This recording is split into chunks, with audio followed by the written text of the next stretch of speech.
Antayin nyo mga kabanata. Hindi mauubos sa mga pahina na naglalabasan. Ako, mahal ko kayo. Mahal na mahal ko kayo, guys.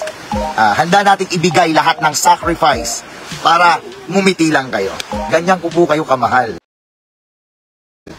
Yan ang ilan sa mga statement ni Kuya Jovan na nagkukumpirma that Lindo is back.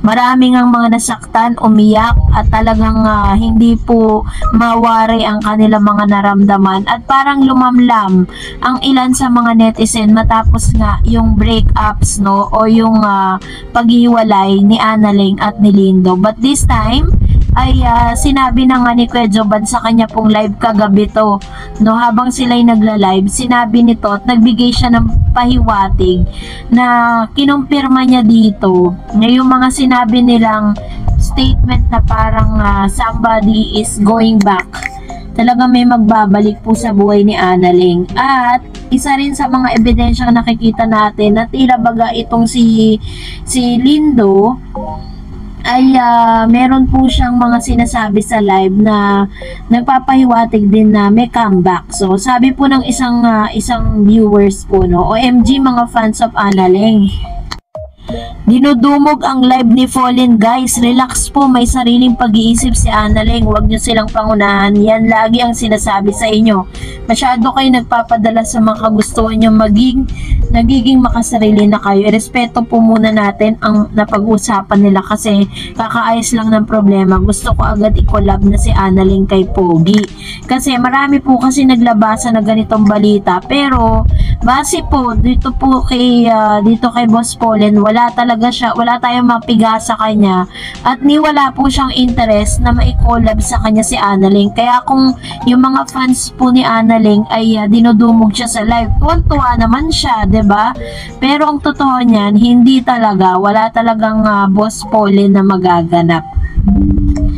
At talagang mukhang sa paghihiwalay or doon sa kasabihan at sinatawag na parang distance makes the love grow fonder, no? Dahil po doon sa kanilang space na ibinigay for each other kay Lindo at kay Annalyn, marahil ay nagkaroon po sila ng pag-uusap secretly kasama si Kuya Jovan bilang guardian nito, or a video call na parang doon po nagkaayos sila at arrange kung paano po sila muli magpapasaya at magpapakilig ng ilang mga fans. So nakita natin na itong recent vlog po or recent live ni Mr. Lindo, kakaiba yung mga kinikilos niya, kakaiba yung mga kilig niya, kakaiba yung mga sinasabi niya sa live na talagang masasabi mo na meron silang pinag-usapan, no, na ikakatuwa ng mga fans. Tapos at ngayon pa, lahat po ng mga bumabatikos kay Lindo or kay Lindo at saka kay Annalyn ay unti-unti na rin kumakalas. Ito pong si Wangbo Official ay nakipagkasundo, nag-apology siya kay Jovan maging kay Annalyn. At isa rin sa mga number 1 na basher si JC Vergara ay nawalan na rin po ng kanya pong na-restrict po yung kanyang Facebook, which means marami pong mga fans po ni Lindo ang report sa kanyang Facebook, kaya po natigilan po yung kanyang bibig sa pagbabash dito kay Annalyn tsaka kay Jovan. So tuloy po ang ligaya, sabi po ng mga fans sa mga Lindon Solid dyan, mag-antay lang po tayo. Yan ang binitawang salita ni Kuya Jovan David Official kanina sa live ng friend niya. At wag niyo daw gawa ng kung ano-anong haka-haka kung sino ikukulab ni Annalyn. Ginagawa niyo daw na wag daw, hindi daw niya pababayaang mawala ang Lindon para sa mga fans na nagmamahal sa Lindo. Kaya wait lang tayo, kalma lang po ang sabi ni Jovan na pinapaganda niya si Bibi natin at para daw match sila ni Lindo, maganda at pogi. Kaya relax lang po ang lahat, ipahinga ang isip, nandyan pa rin ang Lindon. So isa yan sa mga evidence talaga na hindi po totoo yung mga o nagkaroon man sila ng problema, pero siguro nakapag-isip-isip ang bawat kampo kasi wala talagang ibang hinahanap ang mga fans kundi si Annalyn at si Lindo. Tapos sa mga videos po na nilalabas ni Jovan, lagi pong nababanggit si Lindo at meron pa pong isang video sa live itong si Analing na inamin niya dito. Meron siyang pinagsigawan at sinabi niya yung pangalan nitong si Lindo na talagang ikakakilig ng lahat ng mga Lindo fans. Panoorin po natin yung video clip na yan, ano? So, it was credit to Kuya Dick's vlog sa kanya pong live. Habang sinasabi ito ni Miss Analing sa kanyang live, itong tuwa pong mga fans. Nagsisigawan niya talaga yung pangalan ni Lindo dito. Kaya naman deserve po talaga niya or deserve po nila to going back, no?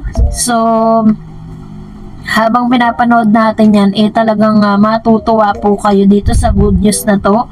Dahil hindi na nga po mapipigilan. Ito yata yung sinasabi ni Kuya Joban na parang magandang plano niya para kay Analing at kay Lindo. Si Lindo talaga yung tinutukoy niya sa mga statement niya sa kanyang live. Hindi niya lang po madirekta kasi gusto niya ma-excite tayong lahat. Panoorin natin to. Iba talaga nagagawa ng ano, no? Ng in love. Kahit wala si Dingdong, first na first ako. Yung asawa ko nasa kanya. Sa Davao pala yung asawa ko. Ang dami mo naman asawa. Sino ba talaga? Si Ding Dong o si Doris? Si Dingdong lahat. Si Dingdong lahat. Grabe ang Kung mapapansin po ninyo, talagang bumalik yung sigla ni Analing, 'di ba? Maganda po yung nangyari kasi nung nakapag-usap po sila ng masinsinan at nagkaroon ng closure doon po sa trouble or doon sa problema nga nangyari sa kanila, which is normal po yan nangyayari sa lahat ng mga magkaka-team, no, katulad po ng Joban Production at ni Dindo.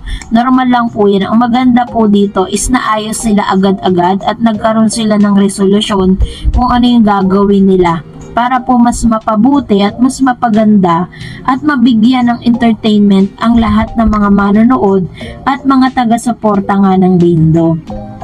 So sa mga susunod na vlogs ay makikita na po natin na muli ay mapapanood natin ang Lindo at yung kanilang mga pasabog, kasi sabi po ni Kuya Joban mas marami pa po tayong aabangan between Lindo. Never po niyang ibibetray or never po niyang pababayaan or parang bibiguin ang lahat ng mga umaasa at lahat ng mga taga-suporta po ni Analing at ni Mr. Dindo Carai. Kung papansin niyo, wala din naman pong masyado pang uploads. Puro live pa lang ang ginagawa ngayon ni Dindo.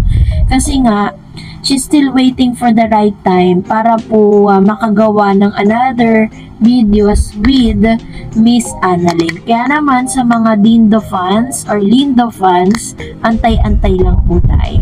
Pero kung nagustuhan mo ang video na ito, huwag mo kalimutang mag-like, mag-share, at mag-subscribe, at i-follow mo na rin ang aking Facebook page, DarEdsTV. And also, I have my TikTok account, which is DarEdsTV. Pwede nyo rin po akong i-follow doon. Thank you for watching, guys. God bless everyone!